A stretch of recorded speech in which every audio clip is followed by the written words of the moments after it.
তোমরা অনেকে জানো না কিভাবে সিএস টুর্নামেন্ট খেলে।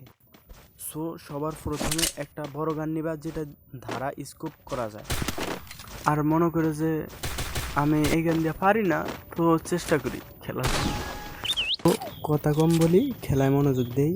আবার আমি খেলায় মনোযোগ দিলে এনিমি সব মনে করেন যে ভয়ে আতঙ্কতে এক কোনায় পড়ে থাকে। আর আমি যদি এই লম্বা গান নেই, আমার তো প্রত্যেকটা হেডশট আর হেডশট। এই যে এই পাশে একটা এনিমি দেখলাম, কই গেল এনিমিটা, ওই সামনে হেডশট। ইস, বাইসেন্স যেমন মিস হয় আমার মাঝে মধ্যে, সমস্যা নাই, এটা কেমন দেখি নাই।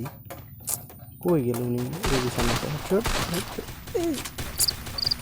আমার আবার একটা সমস্যা আছে, 100টা মারলে 100টার ভিতরে একটা করে বডি শট, সরি থুক্কো, 100টা মারলে একটা হেডশট লাগে আর বাকিটা বডি শট করে।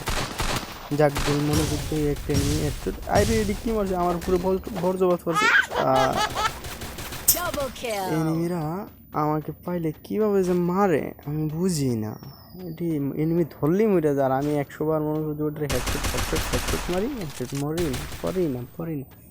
এফেক্ট ফোরেতে নলা লাগান বাদ দিয়া শর্ট গান নিলেই দেব।